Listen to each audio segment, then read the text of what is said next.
World Insight coming to you live from Beijing on CCTV News. I'm your host, Tian Wei. On today's program, France chooses their center-right presidential nominee and its former Prime Minister François Fillon. Will his radical market reform sway voters? And a post-Castro era looms for Cuba after its former leader and revolutionary passes away at the age of 90. As Obama hands the presidency to Trump, how will this relationship pan out? We begin today's show in France, where results from the final center-right primary puts former Prime Minister François Fillon as a presidential nominee. He beat rival Alain Juppé and will go on to be the Republican Party standard-bearer next spring. A surprise victory. Former Prime Minister François Fillon won the center-right Republican Party's nomination on Sunday. Fillon is a social conservative running on liberal economic ideas, who says he will end France's 35-hour work-week rule and slash public spending. He's also pledged to be tougher on immigration and exert strict administrative control over the practice of Islam in France.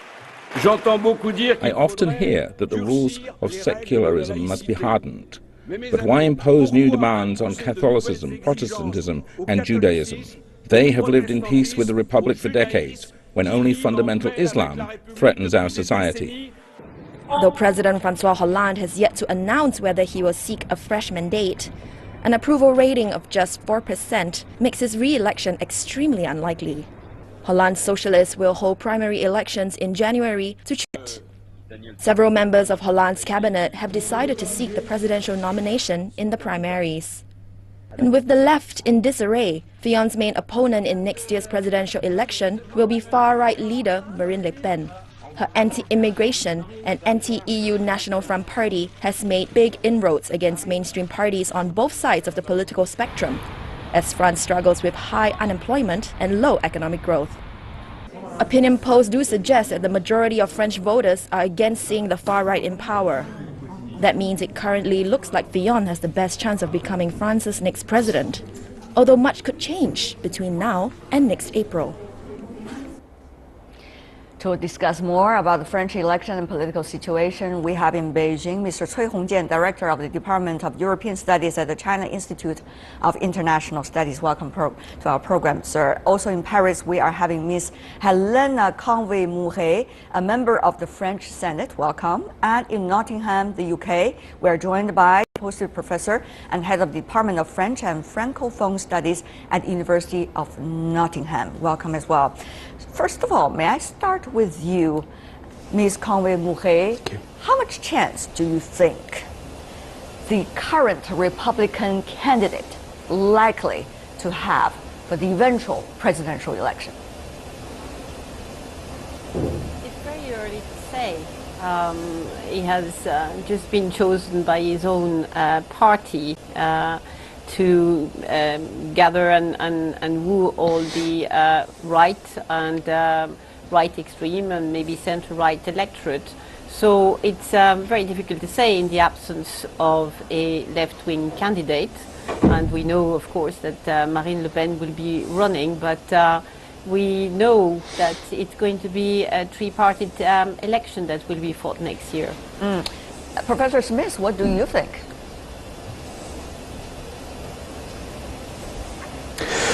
I think that one of the problems that Fillon has is that they'll respond. It's interesting that you talked about this election as an election of a centre-right candidate, but in fact there is a centre that will not recognise Fillon really as being its candidate, and probably François Bayrou, who sees himself as the natural candidate of the centre, who would not have stood if Alain Juppé had been elected.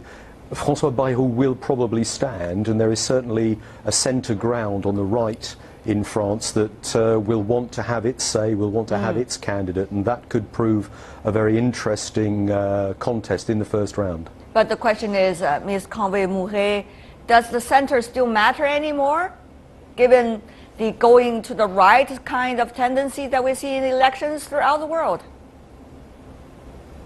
Yes, it does matter because we do have a polarized political system where we do hear a lot about the extremes, the extreme right and the extreme left. And then we have the Socialist Party and the Republican Party. And then we have this center, this electorate that is conservative, that does believe in the traditional Republican values, Republican with the way the French understand the term.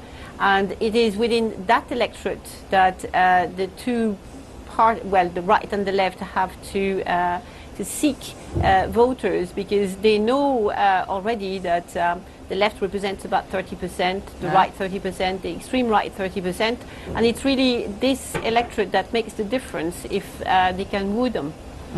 But the thing is, what do the center want? That's the question, because this specific election, Mr. Fillon, as a matter, could win as the party's candidate is because he's advocating about pride, about epic, about identity of France.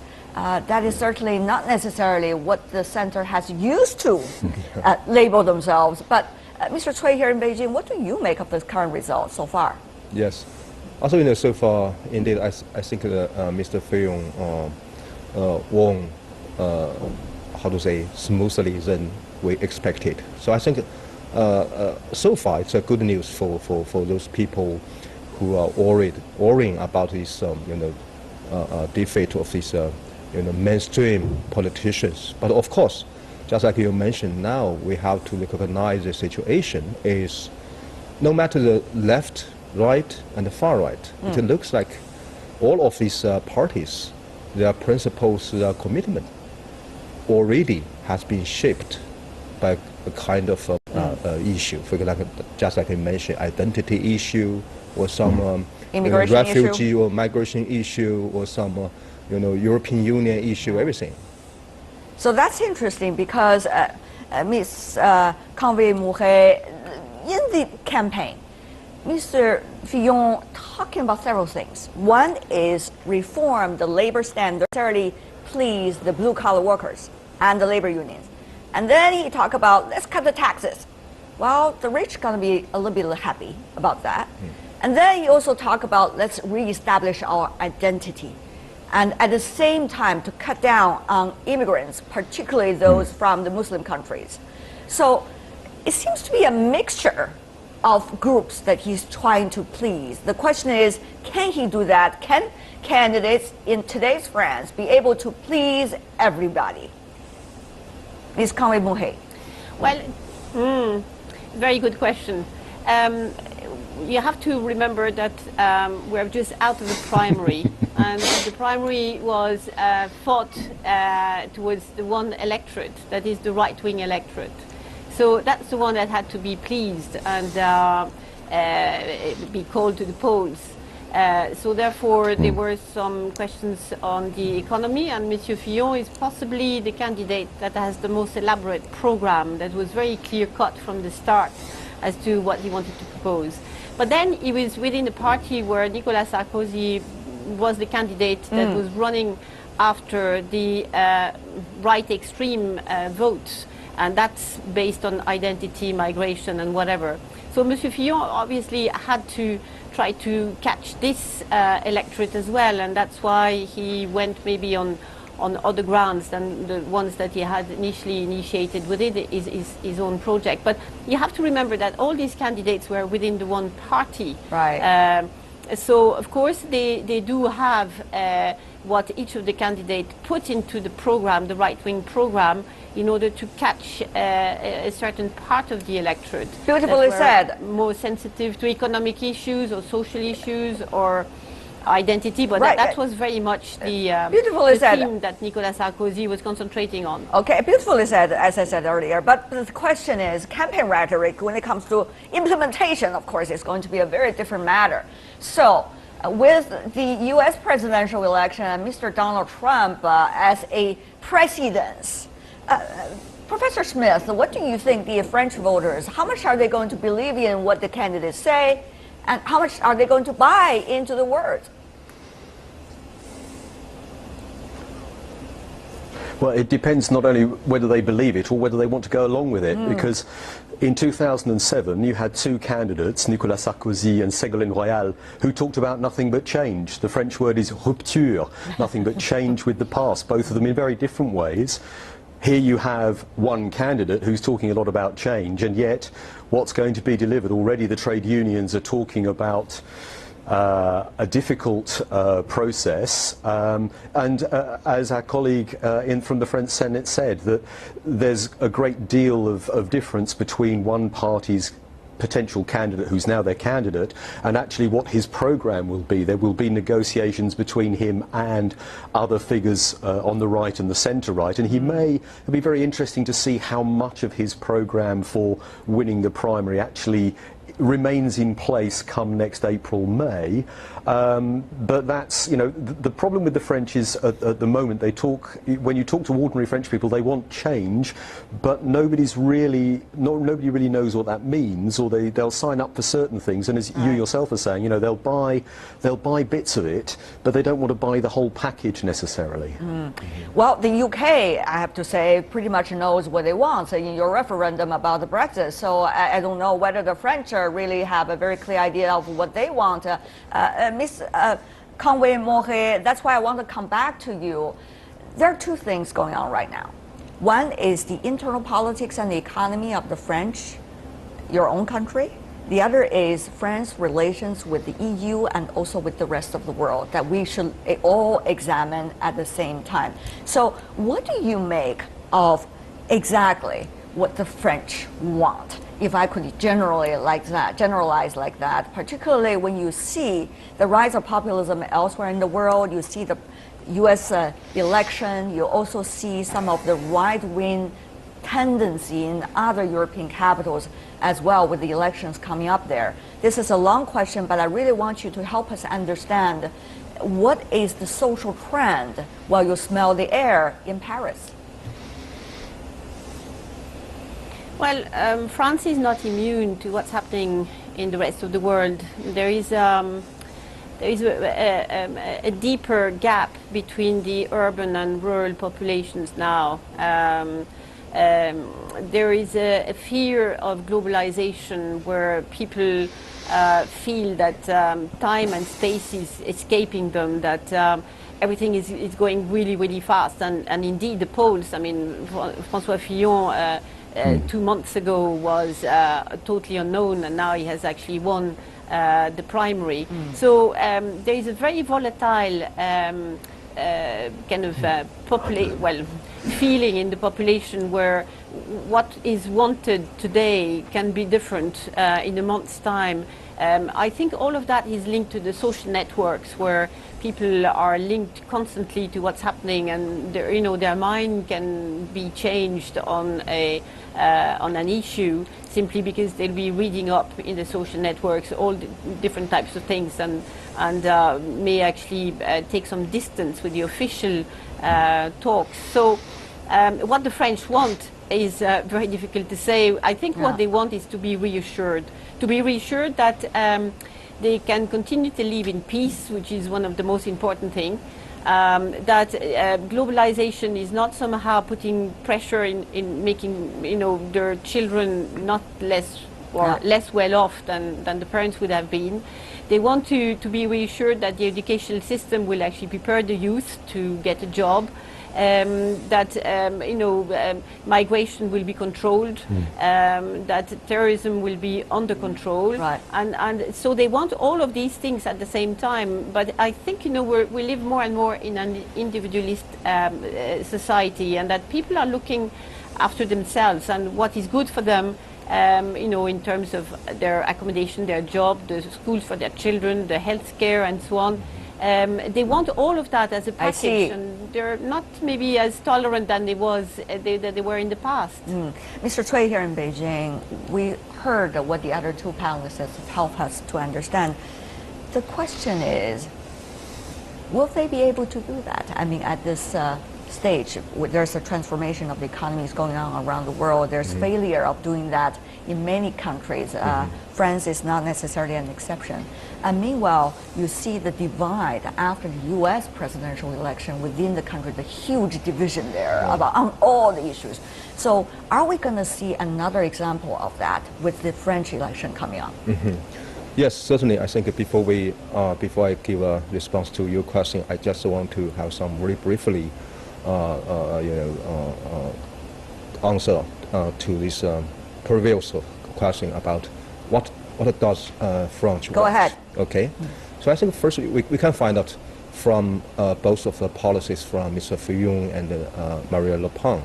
We can find out firstly a kind of nationalism, which means that no matter Mr. Fillon and Marine Le Pen, always they want to polish the name of France, shadow of European Union, from a shadow of United States, like that.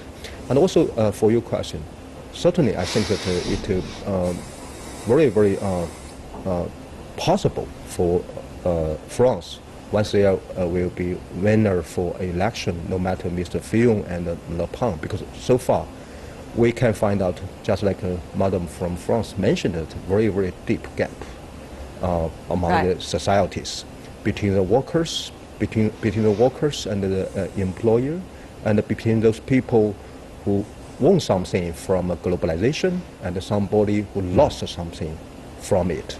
So we can find, yes, it will be very, very serious question for both two candidates. One of the things that we have to mention to Professor Smith is that in France, there has been generations of immigrants coming from Muslim countries, and this time, Mr. Fillon, during his campaign, has been talking about reduce the number of the immigrants, particularly from the Muslim countries, against Islamism.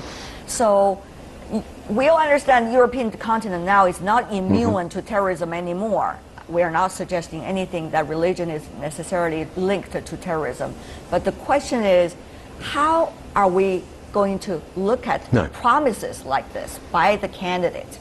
And how much will promises like this by the presidential candidates eventually influence the social beliefs inside the country?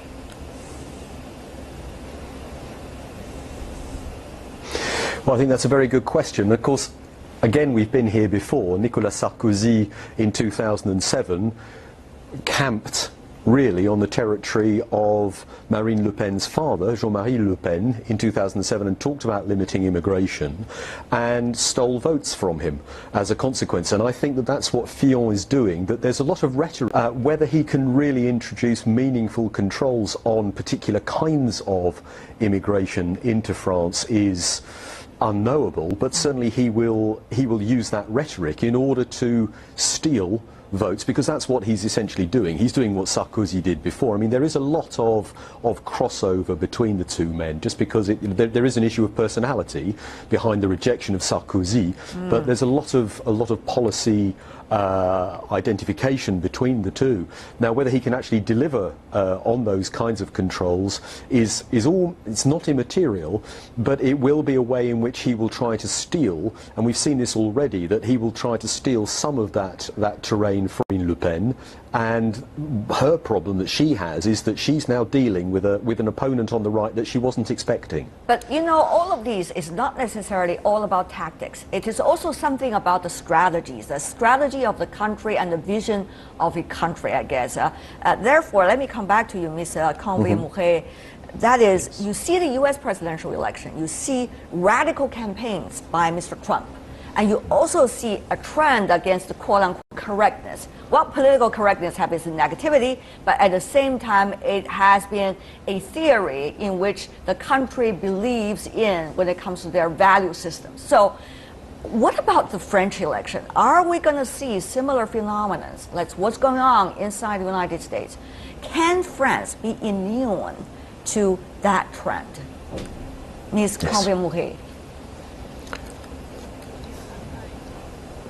That France can be immune.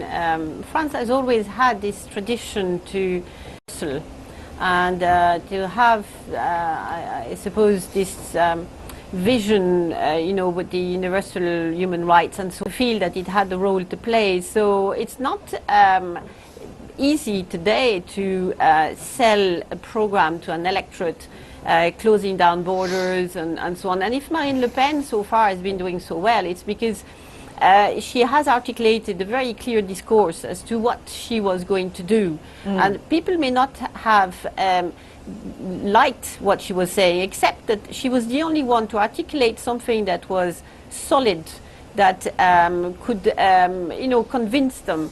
I know France has never been led by a far-right regime, so some people said, well, let's try them, and then if we don't like them, well, we will reject them. And that, I think it's far more serious now, that people could be reassured to see a candidate on the right that is conservative, that does not want to close borders, that does not want to reject the euro and pull out of the EU and so on. So this conservative, upper-class, right-wing electorate that would have voted for Marine Le Pen in the absence of a candidate that would go along what they believe in would probably go towards this candidate. I see.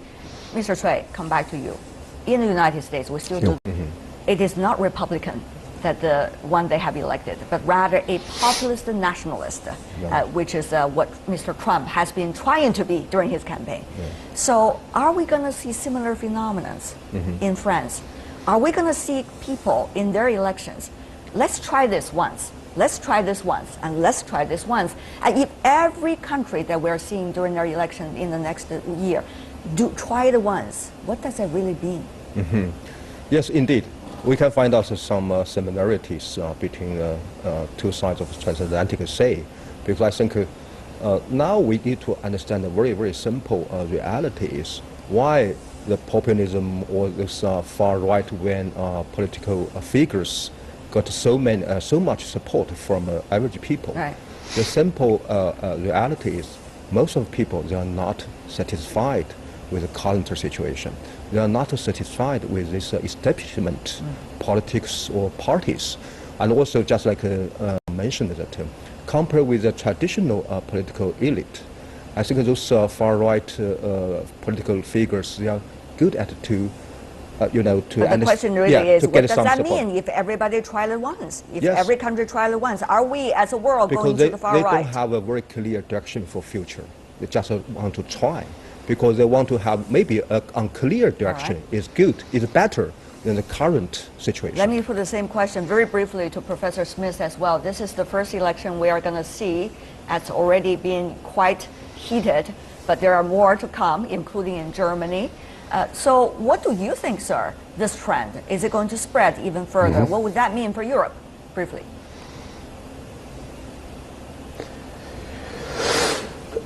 Well, I see no reason why it shouldn't spread. In many ways, actually, France has led the way. We're kind of seeing Marine Le Pen as being a new phenomenon, but she's been, in many ways, in France, she's already the story, the political story, if we look at last year's regional elections. But, populist right-wing movements are gaining ground everywhere. Actually, in Britain, they're not doing quite so well because the establishment has kind of held them at arm's length. But with Angela Merkel facing elections next year, we've seen things happening in Greece, and there's going to be a very interesting, there are going to be interesting developments in Italy with the referendum there. That's right. So, we're all kind of holding our breath and looking very closely at what's happening. I see. Populism's not just of the right, but of the left, of course, because as well in France there is this left-wing candidate called Mélenchon, who his performance will be interesting to watch as well. Well, we'll see. So many interesting directions going on at the same time. Paul Smith, Helena Conway-Mouret, and Cui Hongjian, thank you so much for being with us, the three of you. Really appreciate it. You're watching World Insight with me, Tian Wei. Still to come on our program. How did the son of a wealthy landowner turn into a revolutionary who changed the face of Cuba? We take a look back at Fidel Castro's life and his legacy.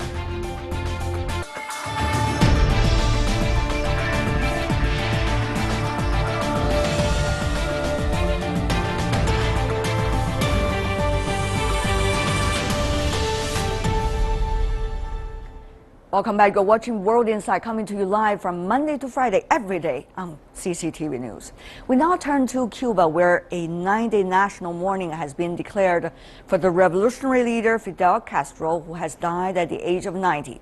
Life in capital Havana went on largely as normal, only quieter and more subdued. Flags were flown at half-mast and public entertainment suspended. A 4-day funeral procession across the country will take place until state funeral on December the 4th. And it's not just a Cuba mourning. Castro was seen as an international icon of revolution and independence, and people in Ecuador and even South Africa gathered to remember this man. And for more on the death of Fidel Castro, we are now joined live by Mr. Carlos Iglesias in Havana. He is a Cuban journalist and former advisor to the Yuishi Xinbang in Havana. Welcome to our program. Cuban families have been arguing over Castro's legacy, what he has done for Cuba since he came to power. What do you make of his legacy, sir?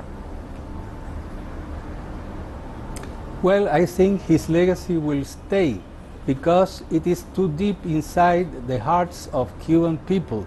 Of course, it was a long time, and in these 6 decades, there were many hardships going on. So the support maybe is not the same as in the 60s, but still is, I believe, is very strong. And I think like that because I have seen the pictures of people in line to pay respect to his ashes today at Revolution Square. Mr. Fidel Castro was one of the world's longest-serving leaders over the 5 decades. Many would ask the question, how did he manage to hang on to power for so long? With what kind of political power? Well, the political power comes from his deeds. At the beginning, there were many social justice measures, just like the urban reform, the agrarian reform that benefited some poor people in the cities and the farmers in the rural areas. And there was also a big drive for improving health care services. Education was allowed for everybody. Yeah. In 1961, there was a national campaign against illiteracy. And there was also one extraordinary strong factor for his support for so many years. The hostility from the United States that gave many opportunities to show the Cuban people that their self-determination was jeopardized. Mr. Iglesias, we only have one. By Robin Hood. Mr. Iglesias, we only have 1 minute left. Let me ask you about this. Mr. Castro stepped down 2006 for health reasons. How much has changed since then in your country, and how much role do you think he has been contributing to the changes over the past 10 years? Well, since 2006 he was out of power because of a serious illness, but still his influence was very big. I think the main changes went under his term, and now the Cuban authorities have said that they are only pursuing an update of the economic and social model. It means to continue building socialism, and they say now with prosperity, sustainability, and efficiencies. I see. So I think there will be no big changes in that field. As Cuban-U.S. relations is related, I think he was obviously against a process that in which he didn't trust, but still it is part of the Cuban update of the economic and social model to have good relations with that close neighbor, and that's why it is going on despite all difficulties. Carlos Iglesias, a Cuban journalist for us in Havana. Thank you so much, sir, for being with us. The death of Cuba's former president and revolutionary Fidel Castro has dominated global media coverage. Many world leaders have since paid tribute to Castro. But before we discuss the impact of Castro's death, let's take a look at his remarkable life and certainly his legacy.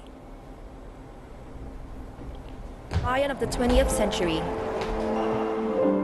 Born in 1926 to a wealthy family, Fidel Castro later went on to become a revolutionary, fighting for the rights of the poor. He came to power in 1959 after leading a guerrilla campaign to overthrow US-backed dictator Fulgencio Batista. Castro set out to create a socialist society, and he began by expropriating all of the island's major businesses and farms, many of which were American-owned. In response, the US imposed a trade embargo and broke diplomatic relations, a move that drove Castro firmly into the Soviet camp. And in 1962, he allowed the Soviet Union to secretly place nuclear weapons on the island. The ensuing Cuban Missile Crisis was the closest the world has come to an all-out nuclear war. During his lifetime, Castro survived numerous assassination attempts by the CIA, as well as the collapse of the Soviet Union. But at the age of 79, an intestinal illness forced him to step down, ceding power to his brother, Raul Castro. Today, Cuba remains the only communist-run country in the Western Hemisphere, and many are proud of their free healthcare and education. Furthermore, the historic agreement with US President Barack Obama is a new era for Cuba, as both countries seek to end a half-century of confrontation and restore diplomatic relations. Castro was a divisive figure, but it's undeniable that he was one of the most extraordinary political figures of the 20th century, and the man who put Cuba on the map. To discuss more about Fidel Castro's life, I'm joined here in the Beijing studio, Yang Zhimin, a professor from the Institute of Latin American Studies at the Chinese Academy of Social Sciences. In Washington, D.C., the U.S., we are joined by Ms. Maricruz McGowan, Vice President of the National Economists Club. She's originally coming from Latin America. Well, I would like to have both of you to briefly help us understand your understanding of the legacy of Mr. Fidel Castro. Shall we go briefly with Ms. McGowan first? Well, I think it is a very contradictory legacy. On the one hand, we have to acknowledge that Cuba has this very high literacy rate and very low infant mortality rate, which is something to praise. But on the other hand, as an economist, I have to think its economy under Fidel Castro and then his brother shrunk 50%. And people are not enjoying prosperity. This is a country that got stuck in time. One goes there and they are still, driving the cars that they were driving in 1959 in the revolution. People are risking their lives trying to come to the United States, and if they will be so happy, why should they do that? So it is a mixed feeling. As I said, he was a leader. There's no question about that. He was a very good leader because for so many years, almost 6 decades, the Castros have been in power. I see. Now the question is what is going to happen now? Okay, Mr. Yang, your brief analysis. From my opinion, I think that Fidel Castro was a great person, a great political figure, because he was the founder of the Republic of Cuba and transformed this country into a truly independent country.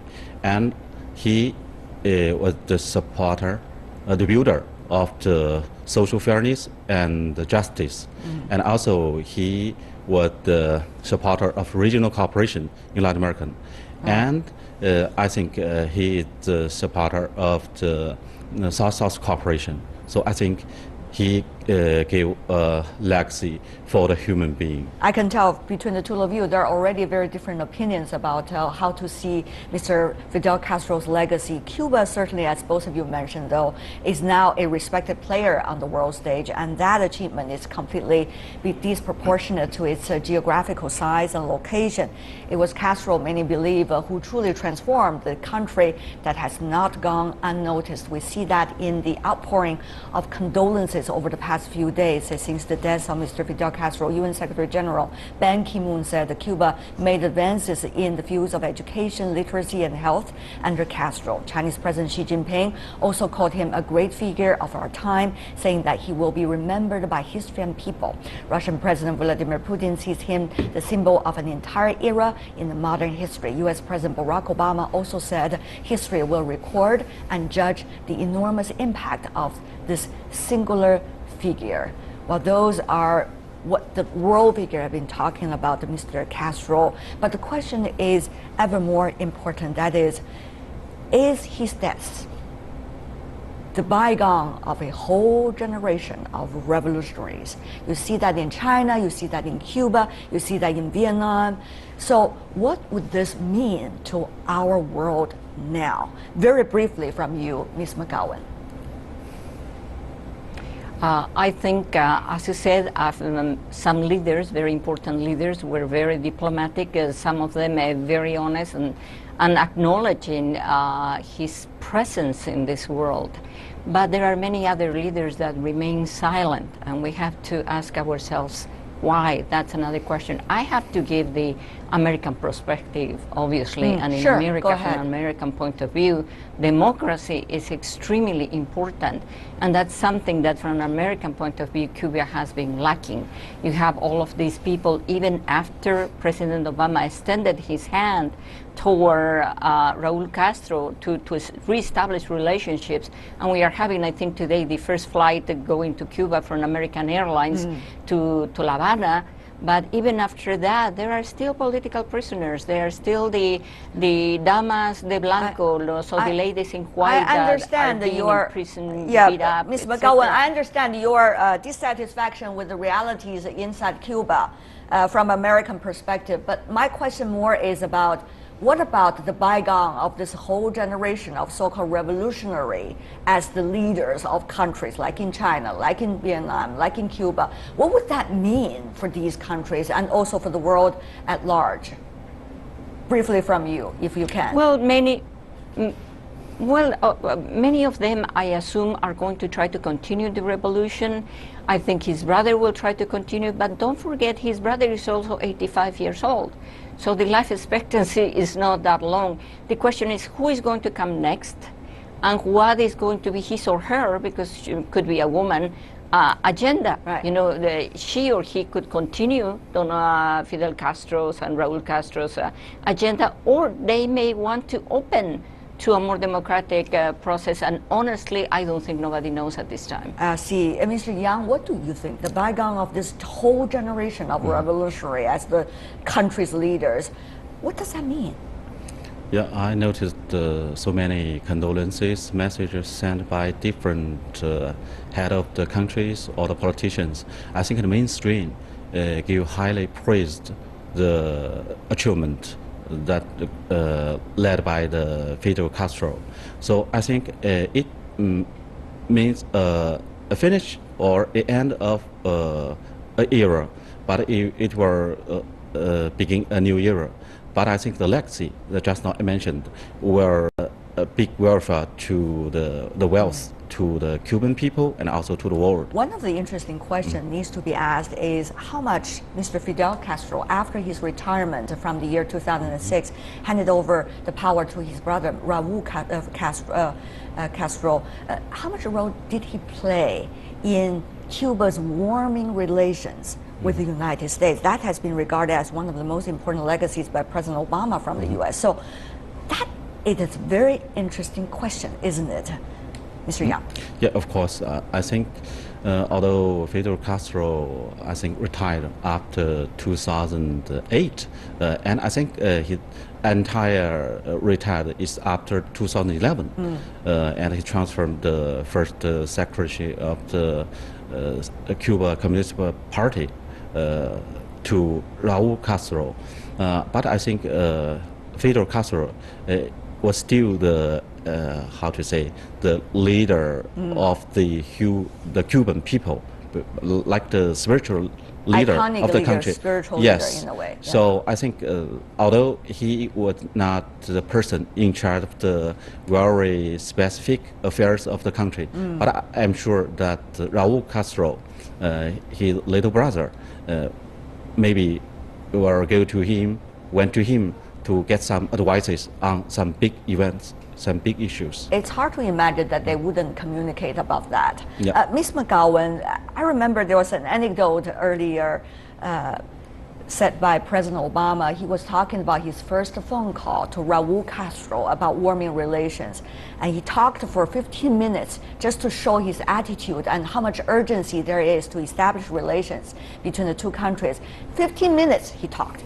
And then he apologized to Raul Castro. He said, sorry, I talked too long. Raul Castro answered back suggesting, well, my brother Fidel Castro would talk about 7 hours straight, so no problem. Of course, Mr. Raul Castro continued with twice as long as Mr. Obama's speech. Anyway, that in a way, anecdote is trying to show to the public, it seems, how much Mr. Fidel Castro is still a figure and how much he has been playing his role in the warming of relations between the United States and Cuba. Ms. McGowan, I want to have your analysis about that.